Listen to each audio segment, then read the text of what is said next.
Hi, this is Lindsay Ernest, and this screencast is for CEP812 Week 4. And for this assignment, we had to choose a special learning need that our students might be faced with, and we also had to choose a technology to assist them in some way within our classroom. So I chose to focus on students with visual impairments, and therefore I chose this technology, NaturalReader, because it is a text-to-speech software. So this will help my students with reading instructions, reading lecture materials, homework, handouts, things like that. The benefit of this technology that I chose is that it is free, and it also offers some other choices, other packages that the student can utilize from home with other subject areas and with Spanish. So ideally with my students, I would like to have an education package so that they have all of the functions that NaturalReader has to offer. As you can see, it says here that this software can convert any written text to audio files, and these audio files can also be saved and exported so that the students can have access to them at any time. It also includes an OCR function which works with your scanner, so that's great because it takes any printed characters, text, images, anything like that, it scans them into the software and then will read it aloud for the students.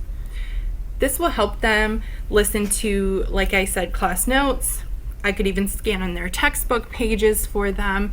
It makes it easier on them so that they're not having to strain their eyes if they do have limited visual function, and it helps those who really struggle because of their visual impairments.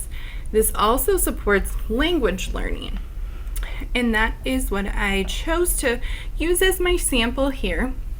I copied and pasted some Spanish text, which is the very beginning of a worksheet that I have my students complete. So within NaturalReader, you can choose if it's a male or female voice that you are listening to, and you can also choose which country they're from. So I chose to use Rosa, who is speaking in Spanish.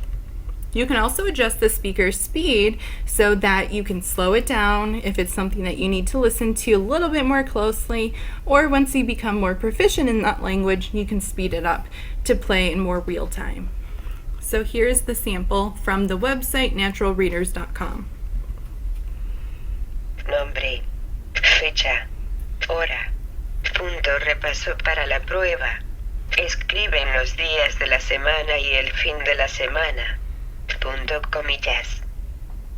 So this is just a sample from the website itself. I also downloaded the program, the free version. I don't have any of the packages that offer some more functions to it, but within the free version, which is available for Windows and Mac computers, you can see here that it has a separate window, which again you can choose if the speaker is male or female, which country they're from. So we're going to use Anna, who is from the United States. She's speaking in English here. And we're just going to listen to the sample that they have when you first download the program. And this speed, you can see, is set to be a little bit faster than what we used when we were listening to the text in Spanish. In other words, it allows you to listen to text instead of reading them on the screen. NaturalReader pay versions have an additional function to convert any written text into an MP3 or WAV audio file, so you can listen to it later on your iPod or on other similar products. So there are some limitations with this, obviously, as there are with all technologies, but it is a great start to help students with those visual impairments so that they can have the text read aloud to them. This is great in Spanish because I have a lot of reading activities that I have my students complete. There are a lot of listening activities, group presentations, a lot of instructions that I give out to my students in a handout form. So this would really help the students with distinguishing what those instructions are saying. Eventually, I would like to take it a step further and have it become something where they can also record their homework or record their answers so that Again, it's something that won't strain their eyes if they have those visual impairments, or we can adapt it as need be. Here you can see you can save this. You can pull up documents to kind of import into the window to have those read. You can make the window smaller. That's what this floating bar is for, so that it can always be available on the screen. And you can either upload it to a cloud or convert it into MP3 depending on the version that you do have.